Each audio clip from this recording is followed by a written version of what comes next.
Hi friends, welcome back to my channel. Friends, ఈరోజు నేను Guntakal railway station దగ్గర అయితే ఉన్నాను. ఇక్కడ నుంచి నేను కదిరికి జర్నీ చేద్దామని అయితే అనుకున్నా.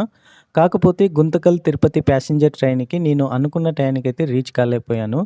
గుంతకల్ రైల్వే స్టేషన్ ఎలా ఉందని అయితే ఒక చిన్న డెమో అయితే మీకు చూపించాను. సో దానికి ముందు అయితే హనుమాన్ సర్కిల్ అనేది అయితే ఉంది. ఇక్కడి నుంచి అయితే నా జర్నీ అయితే స్టార్ట్ చేశాను. సో నేను తిరుపతి ట్రైన్ కోసం అయితే వెయిట్ చేస్తున్నాను అనమాట.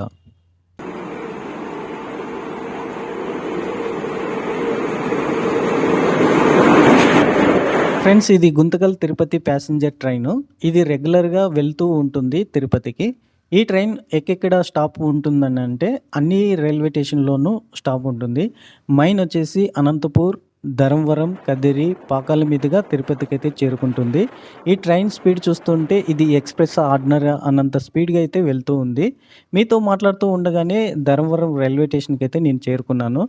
లెంత్ ఎక్కువ అవుతుందని అయితే ఈ వీడియోని ట్రైన్ జర్నీని లెంత్ తగ్గించేసాను అనమాట. సో ఇది చూస్తున్నారు కదా, ఇది కదిరి రైల్వే స్టేషన్ అనమాట. సో కదిరి రైల్వే స్టేషన్కి అయితే రెండు ప్లాట్ఫామ్లు అయితే ఉన్నాయి. ఇది కొత్తగా అయితే కన్స్ట్రక్షన్ జరుగుతూ ఉంది ఈ రైల్వే స్టేషన్. ఇక్కడ చూస్తున్నారు కదా, ఇది ఆటో స్టాండ్ అనమాట. ఇక్కడ జరుగుతుంది కొత్తగా కన్స్ట్రక్షన్ జరుగుతుంది ఈ రైల్వే స్టేషన్. ఇక్కడ నుంచి బస్ స్టాండ్కి అయితే 1 కిలోమీటర్ డిస్టెన్స్. ఫ్రెండ్స్, మొత్తానికైతే నేను కదిరి బస్ స్టాండ్కి అయితే చేరుకున్నాను. ఇక్కడ చూస్తున్నారు కదా, ఇదింతా కదిరి బస్ స్టాండ్ అనమాట.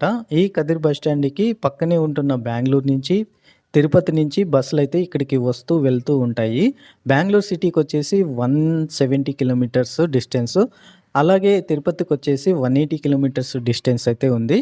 ఇక్కడ చూస్తున్నారు కదా, ఇదే మనం ఎక్కబోయే బస్సు అనమాట. ఇది మదనపల్లి డిపోకి సంబంధించిన బస్సు. సో ఈ బస్సు ఎక్కడానికి మేము చాలా కష్టపడ్డాము ఫ్రెండ్స్, నేను నా ఫ్రెండు. ఎందుకంటే చాలామంది ప్రయాణికులు ఈ బస్సు ఎక్కడానికి చాలామంది వచ్చారనమాట.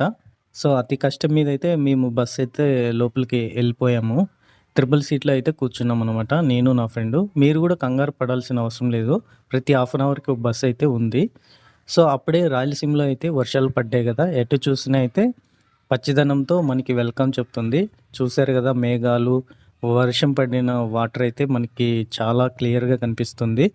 సో ఇంకా టికెట్ తీసుకునే సమయం వచ్చేసింది కాబట్టి నేనైతే టికెట్ తీసుకున్నాను తిమ్మమ్మ మరిమాన చెట్టు దగ్గరికి.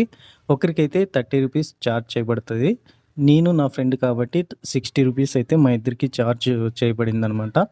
ఇంకా లెంత్ ఎక్కువ అవుతుందనేసి ఈ బస్సు జర్నీ కూడా కొంచెం లెంత్ తగ్గించేసాను. ఇంకా మేము దిగాల్సిన స్టేజ్ అయితే వచ్చింది. తిమ్మమ్మ మరిమాన చెట్టు దగ్గరికి అయితే మేము దిగిపోయాం. గంటసేపు బస్ జర్నీ చేసిన తర్వాత నేను నా ఫ్రెండు తిమ్మమ్మ మరిమాన చెట్టు దగ్గర అయితే దిగిపోయామన్నమాట. సో ఈ తిమ్మమ్మ మరిమాన చెట్టు ఏ ఊర్లో ఉందనేది అయితే ఈ వీడియోలో మీకు వివరిస్తున్నా. శ్రీ సత్యసాయిబాబా జిల్లా నంబుల పూలకుంట మండలం గూటిబేలు గ్రామంలో ఉంది. కదిరి పట్టణానికి 44 కిలోమీటర్లు డిస్టెన్స్లో అయితే ఈ చెట్టు అయితే ఉందన్నమాట. సో ఇంకా లోపలికైతే వెళ్దాం, నాతో పాటు రండి. ఫ్రెండ్స్, నేనైతే లోపలికైతే వచ్చేసాను. దక్షిణ భారతదేశంలోనే అతి పెద్ద వృక్షంగా పేరు పొందిన ఈ మరిమాన చెట్టు దాదాపు 5 ఎకరాల్లో విస్తరించి ఉంది. ఈ చెట్టు వయసు వచ్చేసి 666 సంవత్సరాలు నిండి ఉంటాయని ఇక్కడ స్థానికులు అయితే చెబుతున్నారు. దానికి సంబంధించిన ఒక పెద్ద నోటీస్ బోర్డు అయితే ఏర్పాటు చేశారనమాట. ఈ చెట్టు దగ్గర లోపలికైతే వెళ్ళాలంటే మనం టికెట్ తీసుకోవాల్సి ఉంటుంది. ఆ టికెట్ కాస్ట్ ఎంత అనేది అయితే ఈ వీడియోలో మీకు వివరిస్తున్నాను. ఈ టికెట్ వచ్చేసి 10 రూపాయలు మాత్రమే. ఈ టికెట్ తీసుకొని మనం లోపలైతే వెళ్దామండి. సో దీనికి సంబంధించిన హిస్టరీ అయితే నాకు కొంచెం అయితే తెలుసు. ఆ హిస్టరీని మీకు కొంచెంగా వివరిస్తాను, వినండి.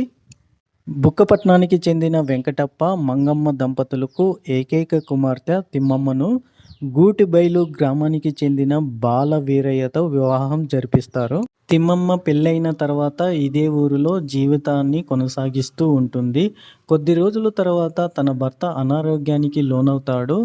ఆ అనారోగ్యం ఏంటనేది తిమ్మమ్మకి తెలుస్తుంది. తన భర్తకి కుష్ఠవ్యాధి ఉందని తెలుసుకున్న తిమ్మమ్మ తన భర్తని ఎలాగైనా సరే బతికించుకోవాలని చాలా ప్రయత్నిస్తూ ఉంటుంది.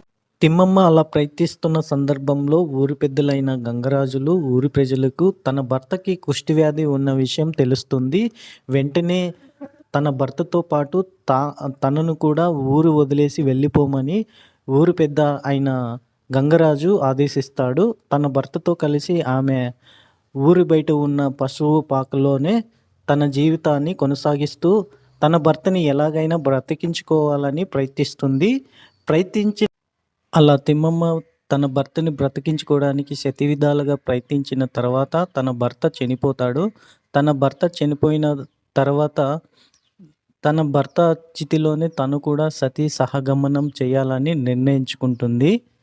అలా వాళ్ళ చితికి అమర్చించిన 4 మర్రిగుంజల్లో ఒక మర్రిగుంజ వికసించి ఇంత పెద్ద వృక్షంగా మారిందని ఇక్కడ స్థానికులు చెబుతూ ఉంటారు. అలాగే ఈ చెట్టుని తిమ్మమ్మ భార్యాభర్తల శరీరంగా భావించి ఈ చెట్టుకు పూజ చేయడం కూడా ప్రారంభించారు ఇక్కడ స్థానికులు. అలా తిమ్మమ్మ మరిమాను చెట్టుని గిన్నీస్ బుక్ ఆఫ్ రికార్డులోకి చోటు కల్పించడానికి సత్యనారాయణ అనే వ్యక్తి చాలా ప్రయత్నించాడు. ఆయన కృషి పట్టుదలతో 1989లో గిన్నీస్ ఆఫ్ రికార్డులోకి చోటు దక్కింది ఈ మరిమాన చెట్టుకి. అంతేకాదు ఫ్రెండ్స్, ఈ తిమ్మమ్మ మరిమాన చెట్టు కింద తిమ్మమ్మ భార్యాభర్తలది ఒక టెంపుల్ అయితే కట్టారు. ఇక్కడ నిత్యం అయితే పూజలు జరుగుతూ ఉంటాయి. అలాగే శివరాత్రి ఉత్సవాలు కూడా ఇక్కడ ఘనంగా జరుగుతాయని స్థానికులైతే చెబుతుంటారు.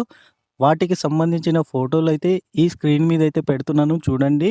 అంతేకాదు ఫ్రెండ్స్, పిల్లలు లేని వాళ్ళకి ఇక్కడ వేలాది మంది వచ్చి ఈ చెట్టుకి ముడుపులు కడితే పిల్లలు పుడతారనేసి భక్తుల యొక్క నమ్మకం.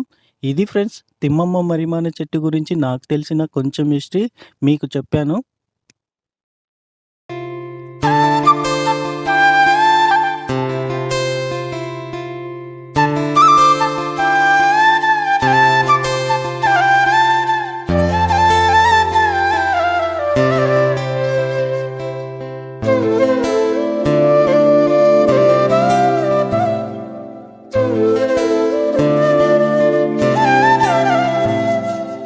సో ఇది ఫ్రెండ్స్, తిమ్మమ్మ మరిమాన చెట్టు గురించి నాకు తెలిసిన హిస్టరీ. సో ఈ వీడియో కనుక మీకు నచ్చినట్టయితే లైక్ చేయండి, షేర్ చేయండి. ఇలాంటి ఇంట్రెస్ట్ అయిన వీడియోల కోసం నా ఛానల్ని సబ్స్క్రైబ్ చేయండి. పక్కనే ఉన్న బెల్ ఐకాన్ మీద క్లిక్ చేసి ఆల్ నోటిఫికేషన్ ఆన్ చేయండి. Thank you for watching.